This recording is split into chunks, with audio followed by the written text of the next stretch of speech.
प्यारे बच्चों, मैथ्स गुरुजी YouTube channel पर आपका स्वागत है।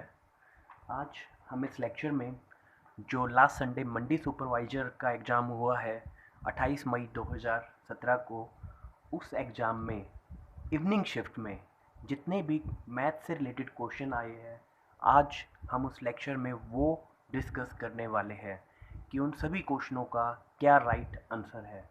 तो अगर आपको पूरा एग्ज़ाम का पीडीएफ चाहिए तो आप हमारे इसी वीडियो के डिस्क्रिप्शन लिंक में जाकर आप वो पूरी पीडीएफ भी, आप पूरा पेपर भी आप देख सकते हैं। तो फिलहाल आज हम मैथ से रिलेटेड जो इवनिंग शिफ्ट में क्वेश्चन आए थे मंडी सुपरवाइजर वाले एग्ज़ाम में, वो हम डिस्कस करते हैं। देखिए, इवनिंग शिफ्ट में जो एग्ज़ाम हुआ था मंडी सुपरवाइजर का, उस इवनिंग शिफ्ट में लगभग 13 क्वेश्चन मैथ से रिलेटेड पूछे गए, जबकि मॉर्निंग शिफ्ट में 20 क्वेश्चन मैथ से रिलेटेड पूछे गए थे, जबकि इवनिंग शिफ्ट में केवल 13 क्वेश्चन थे। तो उन 13 क्वेश्चंस के आंसर क्या क्या थे वो हम देखते हैं। तो क्वेश्चन नंबर एक क्वेश्चन था जिसके अंदर a number being successfully divided by 5 7 11 leaves 3 1 1, remainder इतना बचता है। तो if the same number is divided by, अगर हम सेम नंबर को 385 से डिवाइड करें तो क्या रिमाइंडर बचेगा। तो इस क्वेश्चन का आंसर आएगा 78, option number D. Next question, अगर 29 रेज टू पावर 75 को अगर हम 30 से डिवाइड करें तो कितना रिमाइंडर बचेगा। तो इस क्वेश्चन का, क्वेश्चन नंबर 88 का आंसर आएगा सी, जो कि होगा 29। Next question, the numerator of a rational number is less than its denominator by 5. If the numerator is increased by 9 and denominator is double, then the new fraction is 5 by 8. Original fraction इस question में बताना था। तो इस question का answer होगा हमारे पास D. वो आप आंसर से आप चेक कर सकते हैं कि कैसे इसका आंसर डी होगा। नेक्स्ट क्वेश्चन, क्वेश्चन नंबर इस पेपर में 90, जिसके अंदर 4 litre of phenols is trans from a can, can से 4 लीटर, हमने कैन से 4 लीटर फिनोल बाहर निकाला, तो इस तरह से उसकी जगह वाटर रिप्लेस कर दिया। ये प्रोसेस 2 बार की गई, लास्ट में रेशो इतना 36:13 रह गया। तो ये बताना है how much does the can hold. तो इस क्वेश्चन का आंसर 90 का आंसर होगा डी। नेक्स्ट क्वेश्चन एक दे रखा है, if A and B, A gives B rupees 4, B will have twice as much as A. If B gives A rupees 15, A will have 10 times as much as B. How much A has originally? A के पास starting में कितना पैसा था। तो जब आप इस question का आंसर कैलकुलेट करोगे तो इस क्वेश्चन का आंसर होगा आंसर डी, ₹15। तो नेक्स्ट, ये तो हो गए 5 क्वेश्चन। नेक्स्ट और मैथ से रिलेटेड बाकी क्वेश्चंस क्या पूछे गए वो हम देखते हैं। नेक्स्ट इसके अंदर जो आपको 92 क्वेश्चन दिख रहा है, in a town 40% of male population and 45% of female population are married, find the ratio between male and female population in the town assuming that one man marriage one women and vice versa. देखिए, अगर आपको English में थोड़ी सी परेशानी आ रही है तो साथ में आपको हिंदी में भी क्वेश्चंस विजिबल है, तो आपको जिसमें सूटेबल लगे आप उससे आप एग्ज़ाम के ये क्वेश्चन आप ट्राई कर सकते हैं। तो 92 का जो आंसर होगा हमारे पास, वो हमारे पास आंसर होगा 92 का answer A. Next question number 93, ये बेसिकली CPSP से रिलेटेड है कि एक आर्टिकल हमने सोल्व कर लिया, इतना प्रॉफिट हुआ, दूसरे पर 12% लॉस हुआ, तो टोटल जो हुआ ना ही गेन हुआ ना ही लॉस हुआ। तो CP बताना था फर्स्ट आर्टिकल का, इस क्वेश्चन में पूछा गया था। तो क्वेश्चन नंबर 93 जब आप लास्ट में सोल्व करोगे तो इसका आंसर हमारे पास आएगा 93 का ऑप्शन नंबर सी, ₹4000। तो 93 का हमारे पास आंसर हो जाएगा सी। नेक्स्ट क्वेश्चन एक 94 आपको स्क्रीन पर विजिबल है। तो 94 का जो क्वेश्चन है वो पार्टनरशिप से रिलेटेड है, क्वेश्चन नंबर 94।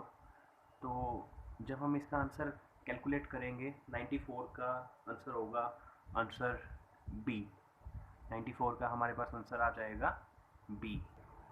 तो 94 क्वेश्चन में ये दे रखा था कि 9 आदमियों ने हर एक ने 1,000 रुपये की लागत से एक व्यापार आरंभ किया।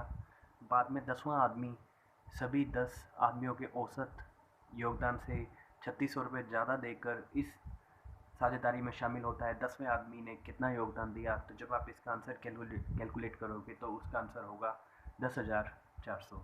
नेक्स्ट क्वेश्चन नंबर 95 जो बेसिकली रिलेटेड है a man invested A total sum of 8500 in the name of his son. Basically ये क्वेश्चन सिंपल इंटरेस्ट से पूछा गया है कि किसी आदमी के 2 लड़के हैं, एक 15 साल का और एक 13 साल का। तो 20 साल के बाद उन दोनों को 4% और 5% की वार्षिक दर से जो लास्ट में पैसा मिल रहा है वो इक्वल मिल रहा है। ध्यान दीजिए, यहाँ पर ब्याज इक्वल नहीं है, यहाँ पर टोटल अमाउंट इक्वल है जब वो 20 साल की उम्र पे आ रहे हैं। तो ये बताना था इस क्वेश्चन में, what is the sum invested in the name of elder son. जो उनमें बड़ा उसका लड़का है किसान मैन का, तो उस बड़े लड़के के नाम कितना पैसा इन्वेस्ट किया गया। तो जब हम इस 95 का आंसर कैलकुलेट करेंगे तो 95 का आंसर आएगा आंसर डी 40। 95 का आंसर होगा डी 4500। नेक्स्ट जो क्वेश्चन दे रखे हैं 96, if a man borrow ₹2100 and undertake to pay back with compound interest, ये at the rate 10% per annum into equal yearly instalment. जी हाँ, ये क्वेश्चन एक इंस्टॉलमेंट से भी रिलेटेड पूछा गया था, कंपाउंड इंटरेस्ट से रिलेटेड। तो इस क्वेश्चन का आंसर हमारे पास होगा 96 का ए जब आप कैलकुलेट करोगे। तो नेक्स्ट हम बढ़ते हैं रिमेनिंग क्वेश्चन जो बच गए। तो एक और बात ये है कि इस बार एग्ज़ाम में डीआई से रिलेटेड भी इस इवनिंग शिफ्ट में पूछा गया। डीआई शिफ्ट में क्या क्या पूछा गया, वो बिल्कुल सिंपल से क्वेश्चन थे। देखिए, एक ग्राफ दे दिया, परसेंटेज दे दी। 2004 में हिंदूज इतने, 2004 में 6 हमें दे रखे हैं 45%। इन 2004 मुस्लिम्स हमें दे रखे हैं। यहाँ पर साथ साथ मेंशन किया हुआ हिंदूज के लिए कौन सी लाइन, 6 के लिए एंड मुस्लिम्स के लिए 2004, 5, 6, 7 और उससे रिलेटेड क्वेश्चन पूछे गए हैं। Question number 97, 98 and 99। तो जब हम इसको सोल्व करेंगे 97 इसका आंसर आएगा सी 2:3। नेक्स्ट क्वेश्चन 98 जब हम इसको सोल्व करेंगे तो उसका आंसर आएगा B 2,75,000। Next question 99, if the total population of state in 2005 was this। तो ये भी क्वेश्चन भी डीआई से रिलेटेड पूछा गया है। तो जब हम इसको सोल्व करेंगे उसका आंसर आएगा डी 1,75,000। तो इस तरह से हम ये कह सकते हैं इस इवनिंग शिफ्ट वाले एग्ज़ाम में टोटल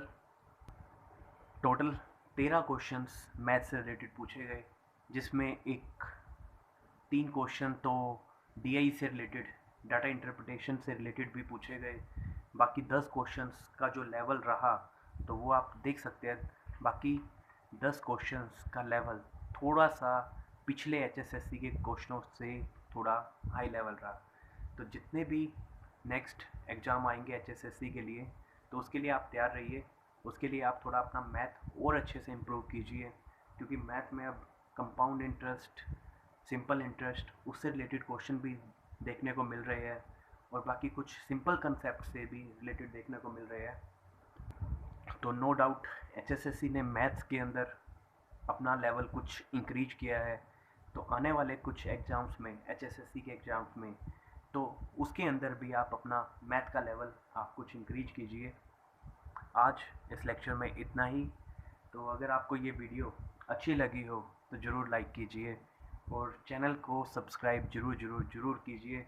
और अगर आपको किसी भी क्वेश्चन का सलूशन चाहिए तो आप मुझे कमेंट कर सकते हैं, और बट इस वीडियो को शेयर करना मत भूलिए। धन्यवाद।